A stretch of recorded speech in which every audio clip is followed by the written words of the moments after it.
Hoje a gente quer falar sobre São José, né? Nosso glorioso São José. Eu nasci na cidade de São José dos Pinhais, no Paraná. Então, sou são joséense, né? Sou natural de São José. Então, já por nascimento, já sou devoto de São José. Eu acredito que todo católico, né? Todo católico é muito devoto de São José. E, especialmente, eu acho que os homens católicos, né? Os homens têm muito que se espelhar aí em São José. E na live de hoje nós queremos nos aprofundar no conhecimento desse grande patriarca, que é nosso pai, né? Que foi Senhor e pai adotivo de nosso Senhor Jesus Cristo. Mas nós chamamos que São José é nosso pai, que ele foi pai adotivo de Jesus. Né? Nós que somos membros do corpo de Cristo, não temos uma relação diferente da relação que Jesus tinha com José. Qual era a relação que Jesus tinha com José? Para Jesus, José era um pai. Né? Um pai presente, um pai amoroso, um pai carinhoso, um pai que ensinava as coisas, né? Que ensinou a profissão de carpinteiro, um pai a quem Jesus obedecia, né? Um pai a quem Jesus respeitava, um pai que é um senhor. Né? A gente tem muito, parece que receio hoje em dia de usar a palavra senhor.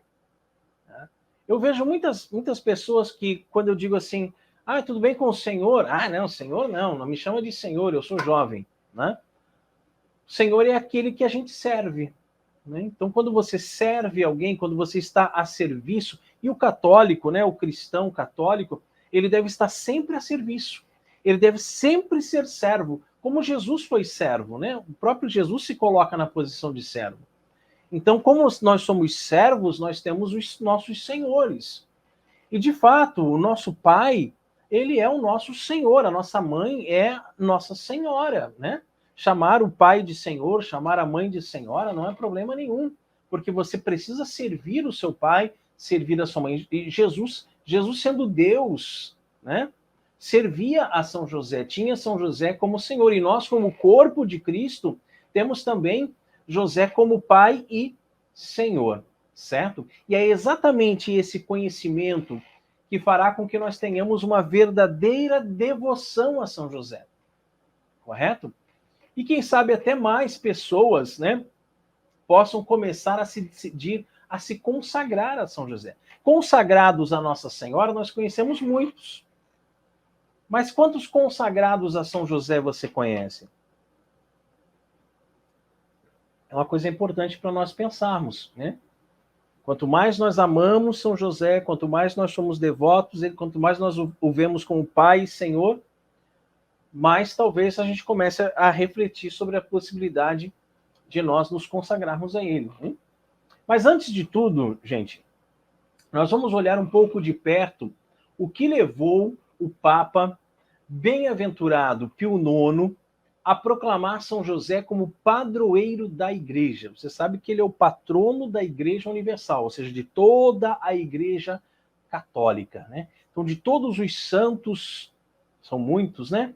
São José é o padroeiro de toda a Igreja. Então, o Papa Pio IX, quando proclamou São José como padroeiro da Igreja, recordava um outro José, José do Egito.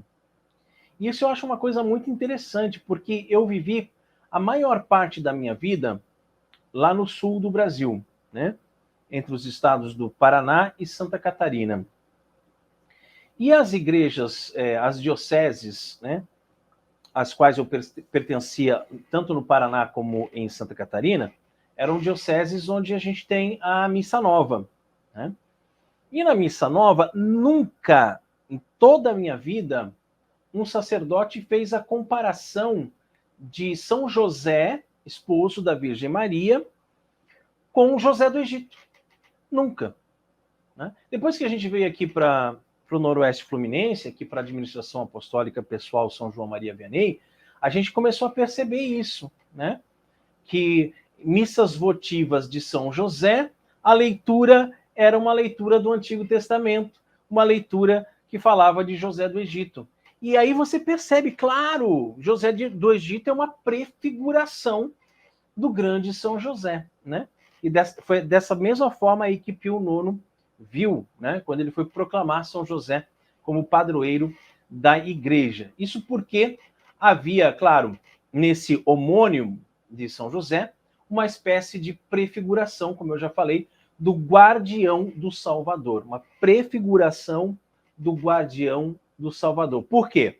Porque o povo estava passando fome, havia uma grande seca no Egito. Então, e uma grande seca em toda a região, aliás, né? Toda a região.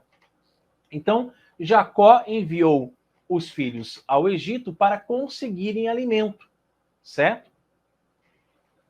Então, os filhos de Jacó vão até o Egito para conseguir o trigo, né? Para que eles não morressem de fome. Quando os filhos de Jacó chegaram diante do faraó, este lhes disse: Ite ad Yosef. Ou seja, ide para José, né? José, príncipe do Egito, né? E irmão que eles não reconheciam mais, certo? Era o irmão deles, mas eles não conheciam. Não sabiam que era o mesmo que eles tinham vendido antes como escravo. Era então José o responsável por administrar os celeiros do faraó. E durante 7 anos de fartura, no tempo das vacas gordas, como a gente costuma dizer, né? Os egípcios haviam plantado e acumulado alimento para ter um estoque naqueles 7 anos de vacas magras que viriam, de fome e de penúria. Essa é a realidade de São José, evocada pelo bem-aventurado Pio IX. Ou seja, a igreja, o novo povo de Israel, está passando por um tempo de penúria, um tempo de vacas magras, um tempo de grande crise. O Papa Pio IX dizia que até mesmo os ímpios, os inimigos da igreja, chegavam a aventar a hipótese de que finalmente as portas do inferno iriam prevalecer. A gravidade da situação da igreja era tamanha que os seus inimigos pensavam que poderiam sobre ela triunfar. Olha que interessante, né? A comparação que se faz. Lá no tempo de José do Egito, aquela fome, aquela penúria, né?